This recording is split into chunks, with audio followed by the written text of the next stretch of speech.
Programa Transcendência volta recebendo hoje Giovanni Lucian, advogado e conselheiro da OAB, falando sobre direito e justiça. Giovanni, eu citei a frase de Napoleão, que tinha a ver com o contexto que você estava dizendo.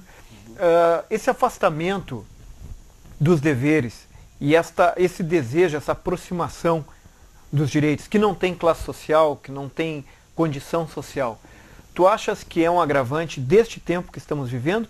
Ou historicamente o Brasil, por exemplo, naquilo que tu estudaste sobre o direito constitucional, o povo brasileiro tem agido dessa maneira, uma procura dos seus direitos e um afastamento dos seus deveres? Olha, eu acho que sim, mas tem que se separar talvez a busca do direito individual, que eu acho que essa sim está sendo bastante, digamos, potencializada pelas novas oportunidades, como os novos juizados, os novos códigos, Código do Consumidor, que eu citei antes, o Estatuto do Idoso, agora tem até o Código, aliás, o Estatuto do Torcedor. Então são novas legislações que, bem ou mal, estão estimulando as pessoas a buscarem os seus direitos, principalmente os individuais.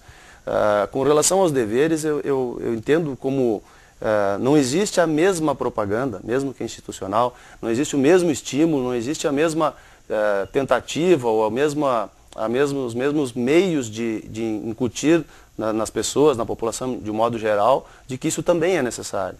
Então eu acho que é uma propaganda desigual, a propaganda pelo estímulo à busca dos direitos, com a propaganda que deveria haver pelo cumprimento dos deveres.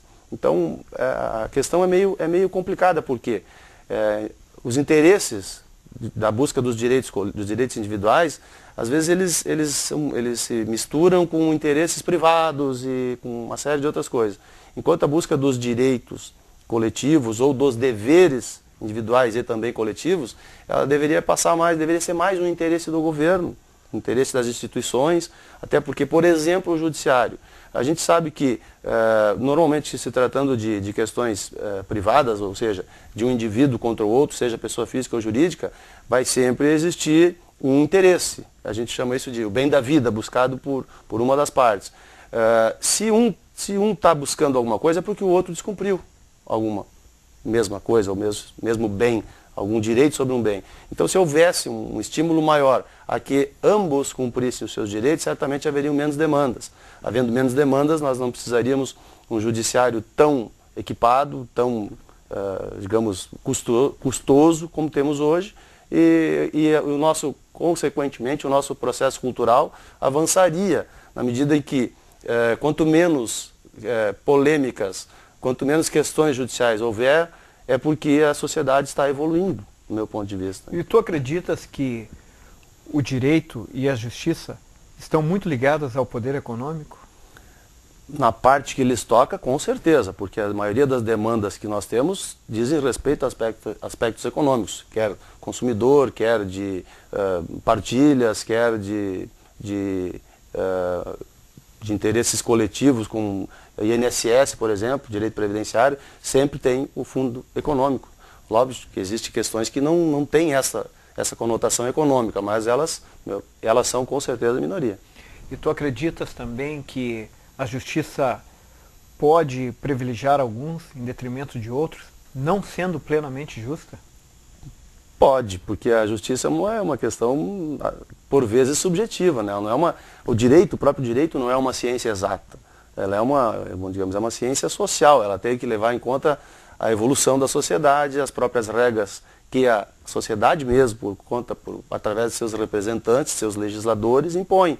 Ou seja, ele sempre vem evoluindo, sempre. Então, essa questão de poder auxiliar ou não, ela é muito relativa, ela depende do que eu coloquei antes, do próprio processo cultural e das questões que se põem em termos de direitos individuais, mas com certeza estão intimamente ligados. E também falo, ela pode julgar, levando em conta o interesse de alguns em detrimento de outros, principalmente quando há aí interesses econômicos? Bom, a gente ouve de tudo, né, David? A gente ouve de tudo. Então, o que a gente tem observado ultimamente é que quando as demandas se tornam, assim, de proporções que não se imaginava no início, a tendência é que haja nos tribunais superiores uma acomodação para, digamos, não beneficiar muito uma parte em detrimento da outra. A gente pode citar como exemplo uma grande corporação, há tempos atrás aí, que estava sofrendo uma enxurrada de demandas, e quando a jurisprudência se havia pacificado num sentido, houve uma decisão do Superior Tribunal de Justiça que mudou lá uma fórmula de cálculo que, na ótica deles, trouxe a justiça. Na ótica de muitos dos operadores do direito, dos advogados envolvidos, não foi bem assim. No entanto, foi uma questão que, digamos, uma guinada, a gente chama isso uma guinada da direção das decisões, que para uns representou um certo exagero por parte do tribunal, para outros entendem que o tribunal cumpriu o seu papel, que seria de adequar a situação ao direito e à justiça. Aí por isso que eu te disse antes, a justiça é muito subjetiva, a decisão pode ser justa para uma parte e a outra, obviamente, pode considerar ela injusta. Aliás, é o que normalmente acontece. Mas não deixa de fazer parte do processo de evolução, tanto da questão do poder econômico, quanto da questão da justiça em si, da própria digamos, a própria definição do que vem a ser o direito do consumidor, no caso a caso. Giovanni, tu como o conselheiro da OAB, como vês, por exemplo, esta sensação do povo de que muitas pessoas, pelo seu poder político e econômico, acabam não sendo julgadas, não sendo condenadas? Aí nós estaríamos mais, digamos, uma questão um pouco mais diversa do que nós estamos comentando. Existem hoje uma série de recursos, que aliás estão sendo revistos agora com a possível votação e aprovação do novo Código de Processo Civil, mas isso tu pode estar te referindo também, imagino que sim, à esfera criminal, à esfera eleitoral. Então, nesse sistema dessa infinidade de recursos, que para um é bom, para aquele que tem interesse em retardar o processo, aquele que tem interesse em chegar na próxima eleição sem ter um trânsito em julgado contra si, a famosa ficha limpa, para esses, hoje o sistema é bom, porque, como se ouve falar quase que semanalmente aí nos noticiários, tem condições de contratar bons advogados, se aproveitam de inúmeros subterfúgios que a própria lei permite, caso contrário o próprio tribunal cassaria qualquer decisão de primeiro grau, e assim essas pessoas que conseguem digamos, se utilizar de todos esses meios, têm sim vantagem com um judiciário mais moroso, eu não diria por culpa só da estrutura, mas das próprias oportunidades que a lei propicia. Então dizer assim, a pessoa prescreveu porque o judiciário não julgou a tempo. Nem sempre é assim, tem prazos que têm que ser observados e enquanto a parte está usando o seu direito constitucional, legal, quer seja criminal, no aspecto criminal, eleitoral ou mesmo civil, ela está agindo dentro da lei ou dentro daquilo que a lei lhe permite. Agora, se há aí desvios de conduta, quer de advogados, quer de juízes, quer de tribunais, desembargadores, enfim, daí é questão caso a caso, né, como eu disse antes, caso a caso. Mas que existe sim chance de pessoas mais bem posicionadas politicamente ou financeiramente ou mesmo estruturalmente, assim, em termos de corporações, é lógico que existe. Eu acho que existe em qualquer lugar do mundo isso. Como tu vês o futuro do direito no Brasil? Bom, o futuro do direito, eu acredito que ele vai continuar evoluindo de acordo com as necessidades digamos, desse processo que eu me refiro sempre de evolução cultural.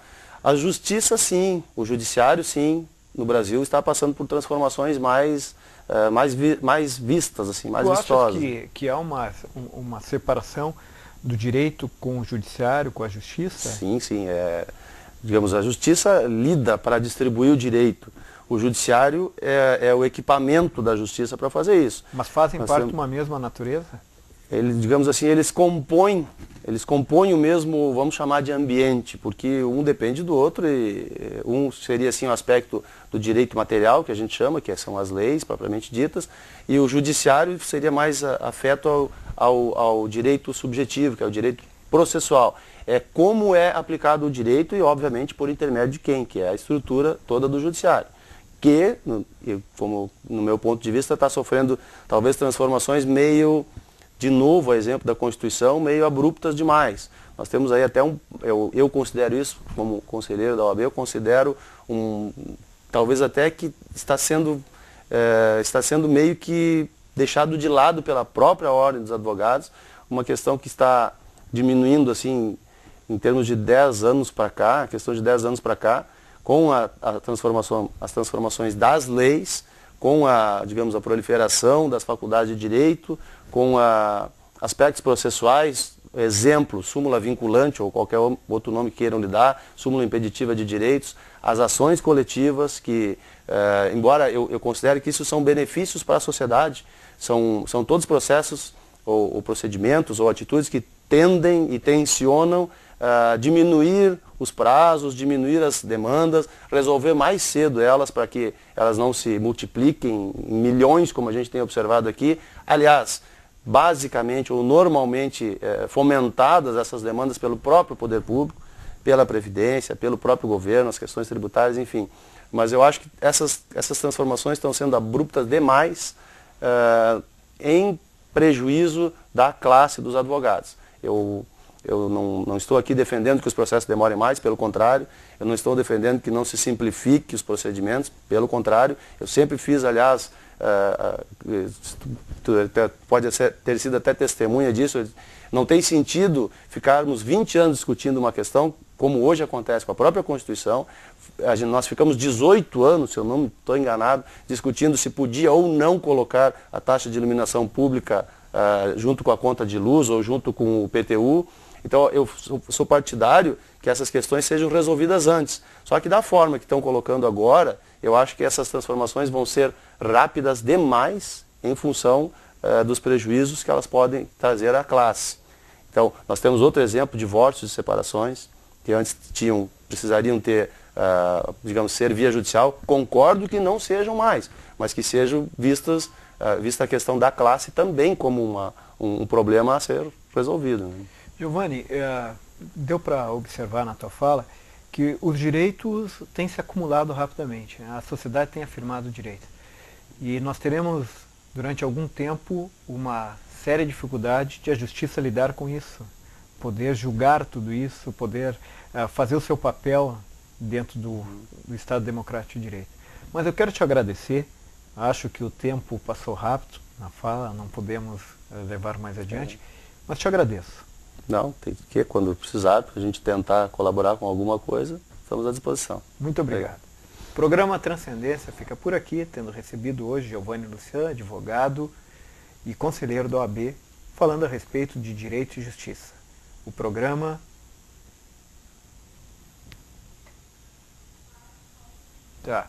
Vamos de novo.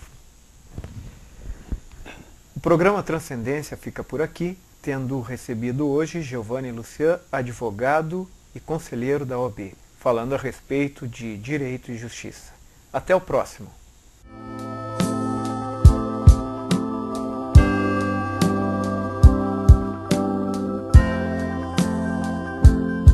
Brasil Viagens e Turismo, há 10 anos realizando seus sonhos. Mais do que estar junto com nossos clientes, é termos a certeza de ter prestado nossos melhores serviços. E desejamos um Feliz Natal e próspero Ano Novo. Para 2011, descubra os nossos roteiros diferenciados como Fortaleza, Ceará, só para elas. Rio de Janeiro, o rodoaéreo em junho. E Caldas Novas em agosto. Faça uma visita à Rua Bento Gonçalves, número 1354, sala 101, Centro de Lajeado. Fone 3011-6311. A felicidade e o futuro do seu filho está aqui. Colégio Melinho, número 1 do Enem Vale do Taquari. Matrículas abertas. Educação infantil. Ensino fundamental e médio. Totalmente apostilados. Dê um presente para o seu filho. O futuro. Colégio Melinho, em Lajeado. Fique atento ao roteiro da coleta seletiva de Lajeado.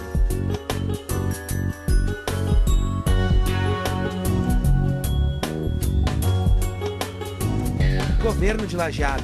Compromisso com a comunidade.